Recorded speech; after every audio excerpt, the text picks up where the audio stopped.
right, welcome back to the KnivesFAST channel, guys. It is time for another review, so say hello to Ren and Stimpy and Powder Toast Man and Log and TV, and let's get started. Now, guys, this next knife comes from my buddy Freak Show EDC over on the Instagram. You can actually see his Freak Show _ FRKSHW _ EDC there.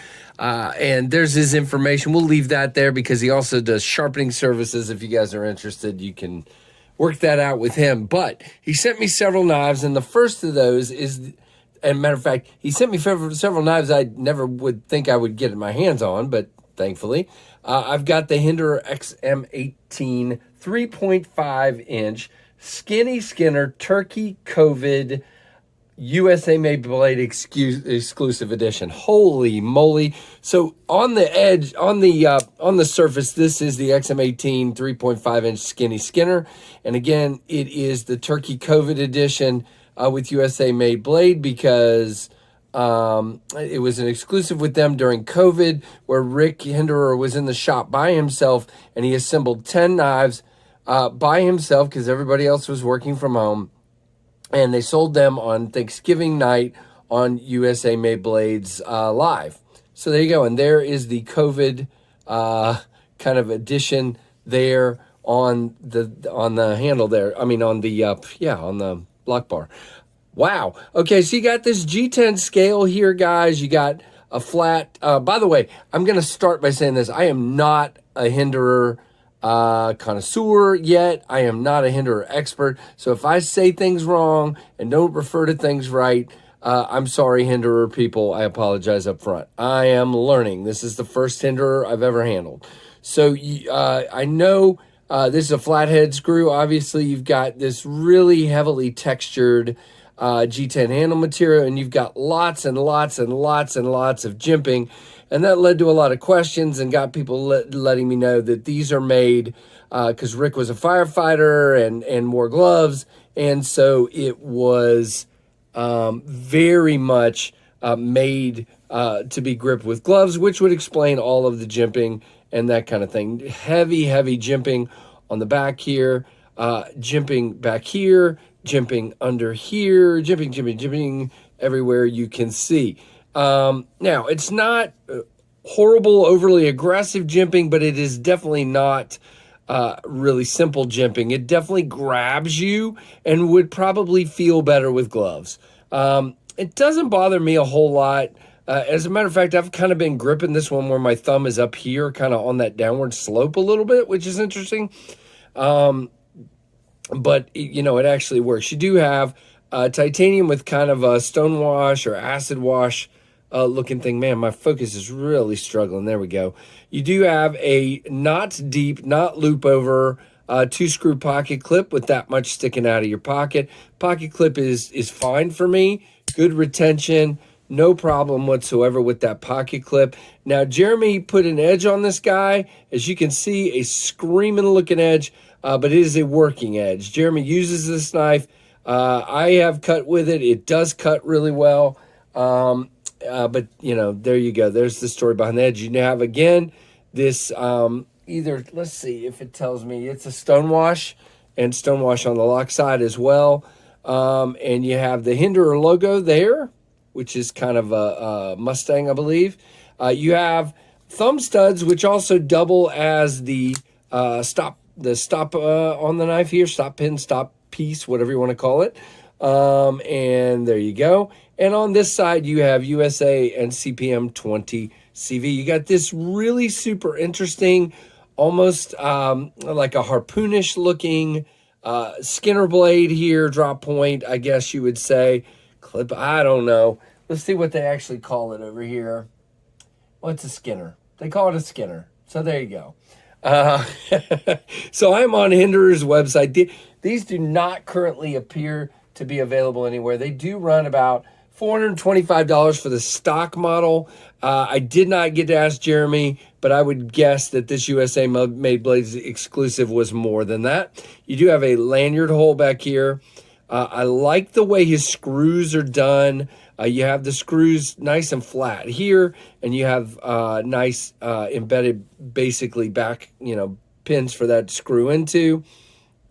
On there, you do have a lock bar interface, over travel stop, whatever, and you have a 2-position pocket clip, tip up, tip down, both right side. Now, I will say this, guys, this guy carries pretty well in the pocket. It's nice and slender. Again, I don't mind having something to pull it out with.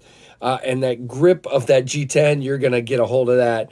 And if you want to talk about grip, guys, this thing's got grip for days.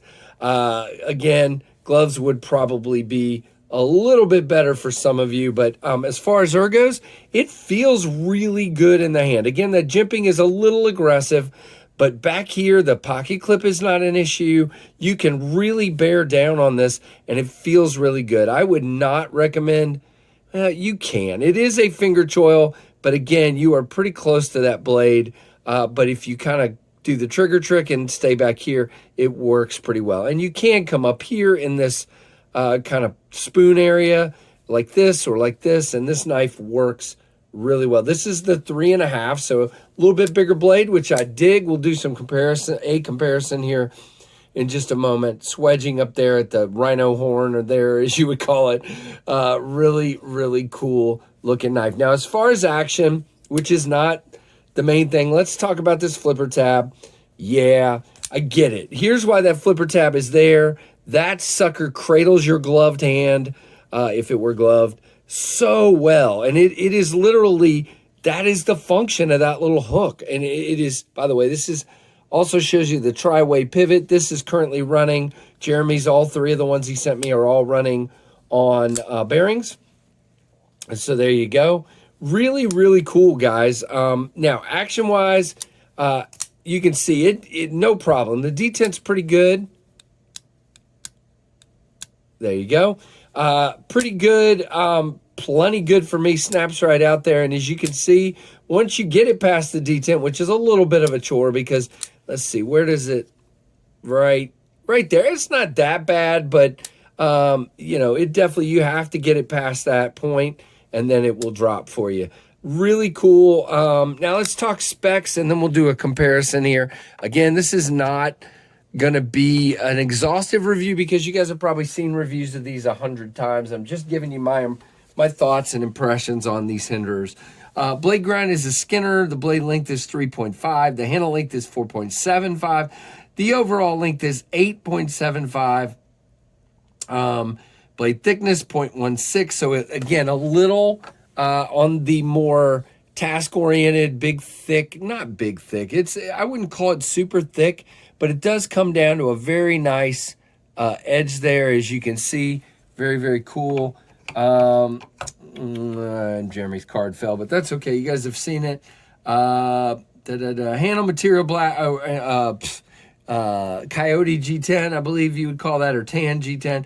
5.6 ounces, CPM 20 CV, and stonewashed all over the place there. And my understanding is, and again, I'm going to say this from now on, my understanding is these are made in the USA. Yes, they are. And it says so right on the blade to avoid comparison, confusion, whatever the word is. You know what I meant. As far as lockup, yeah. Dead. I mean, just firm and good. You got like a 65% maybe. No lock stick on this one. Let's see. Nope, no lock stick. Really, really good in that regard. And again, you got to get it past that detent. Let's see. Dead centered. Good to go. So again, craftsmanship, these are phenomenal knives. They really, really are. And I actually, as the CEO, the Chief Ergonomics Officer of the knife community, I don't know, it's funny. You know, I love the way this one feels in my hand. I really do. It feels wonderful.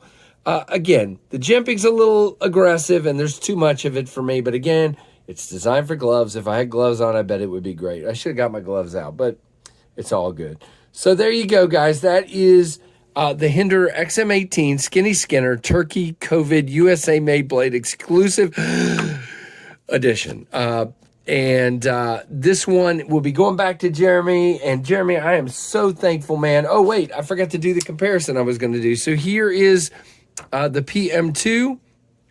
And as you can see, Very comparable. Let's get them pivot to pivot. Yeah, very comparable size-wise with a PM2. So very, very awesome.